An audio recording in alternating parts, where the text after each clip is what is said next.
The adventure in your life will be found in responsibility. No one ever hears that.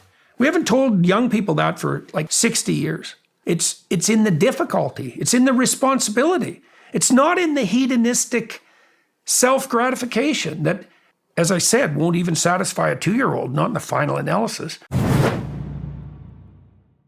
Why do you think so many people are lost, and why are they missing the direction that they need to? Well, I think I know why. Because I've watched crowds of thousands of people hundreds of times respond to certain things I've said investigating that problem.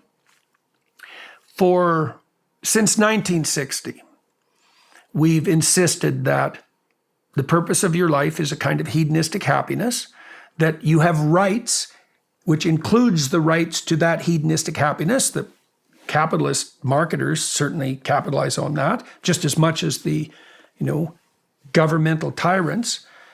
Rights, rights, rights. What I want right now. That idea of infantile consumption, fundamentally. Well, you have rights for a particular reason, and the reason you have rights is so that you can shoulder your responsibilities. And you might say, well, I don't want to shoulder my responsibilities. But that's where all the meaning in your life is. And so when I tell people this, the audiences always go dead silent. It's like, the adventure in your life will be found in responsibility. No one ever hears that. We haven't told young people that for like 60 years. You pick up the cross and shoulder it uphill because that's where all the meaning in your life will be derived from. It's in the difficulty. It's in the responsibility. It's not in the hedonistic self-gratification that, as I said, won't even satisfy a 2-year-old, not in the final analysis.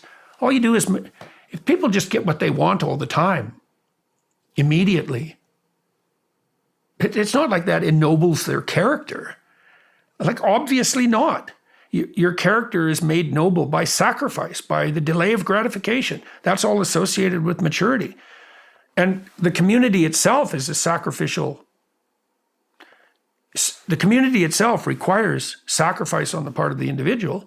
Obviously, like, to be in a community is to sacrifice your individuality to the community. It's the definition of community. You don't get everything you want the second you want it in your marriage. You have to take the other people into account. Well, that's a sacrifice of immediate gratification. Now, you might say, well, it's a good long-term deal. It's like, yeah, that's kind of the point. It's a good long-term deal. So you sacrifice the idiot present for a good long-term deal, a good communal long-term deal. And if you do that properly, then you have a stellar reputation, right? Because you're someone who can be counted on, relied upon. And then that also is something that provides your life with meaning. We're lost because we have no direction. We don't even believe that there is such a thing as direction. And then you might say, well, what's the proper direction? The direction of maximal voluntary self-sacrifice. That's the proper direction. Every military person knows that. It's the core of the military enterprise. And there's obviously adventure in that. There can be catastrophe in it as well. But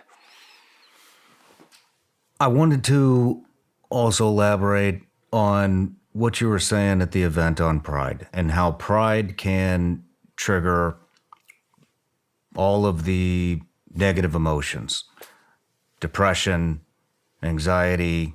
You went down the list, and could you please explain how that works? And because when you were talking about it up there, I had thought about a lot of the times that I'd felt anger or regret or resentment. And a lot of that was when I refused to, it was my ego. It was my ego getting in the way. Okay, so I should return to one thing we discussed. So I discussed that self-authoring program. You'd asked me about lies and how people get out of it. Mm-hmm. Well, one way you get out of your web of lies is to replace it with a truthful story.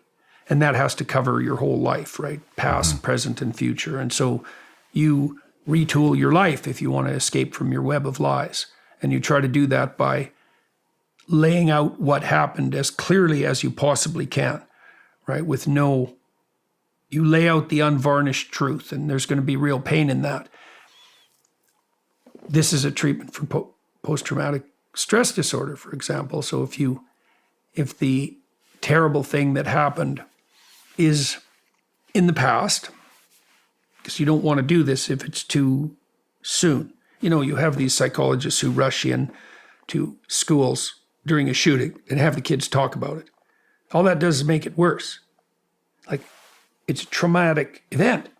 If you dwell on it while it's happening, it makes it worse. Now, if it's something that's 5 years distant and still a hot memory, it's something that has to be confronted. Then you go and write it down in painful detail and try to assess exactly what happened and why you acted the way you acted. And that can be curative, but that's painful. It's painful in the short term. And the research on these sorts of programs shows that if you have people write about a traumatic experience, let's say, that it worsens their mood in the short term. It's not surprising. That's why they want to avoid thinking about it to begin with. But the long-term consequences are positive. So if you've encountered something traumatic, it's like there's an abyss in your life and you'd fallen into it. And the reason you're still upset about that is because you don't know why you fell into it. And so your brain, your mind, your soul is warning you. It's like, you fell into a pit, buddy, and you don't know why. And so you could fall into it again. And so I'm not going to let you forget it. You have to figure out why you fell into that pit. And if you've done something particularly terrible, then that's a very deep pit. And that's very, very hard on people. It's very common for soldiers, for example, to develop post-traumatic stress disorder when they watch themselves do something they can't believe they could do.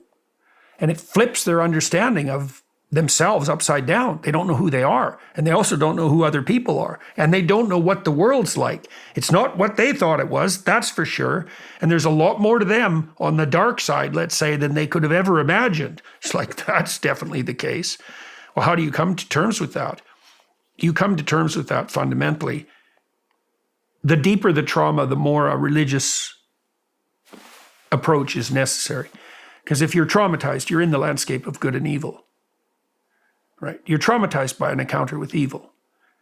It's not mere tragedy. It's not just that something bad happened to you. Bad things happen to people all the time without them being traumatized.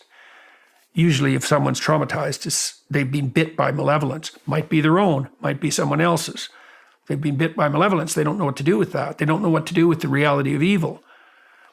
One of the things you do with the reality of evil is start to understand the mythological landscape, and that is the landscape of good and evil. And then you have to start to understand what good means and what the pathway back there is. Part of the religious enterprise, the Christian enterprise, deals with this very forthrightly. It's like people can wander very badly off the path and end up in places they can't tolerate being. How do you get back? Confess. Repent. Atone. That's exactly right. What's the confession? Well, what do you do? Everything. What do you do? Okay? Repent. Well, could you set yourself up so you wouldn't do that again? How would you have to change yourself, the way you look at the world, so that you don't fall into that pit again? Atone. What do you have to do to make it good, to make it right? No matter where you're watching Sean Ryan Show from, if you get anything out of this, please like, comment, subscribe, and most importantly, share this everywhere you possibly can. And if you're feeling extra generous, please leave us a review on Apple and Spotify podcasts.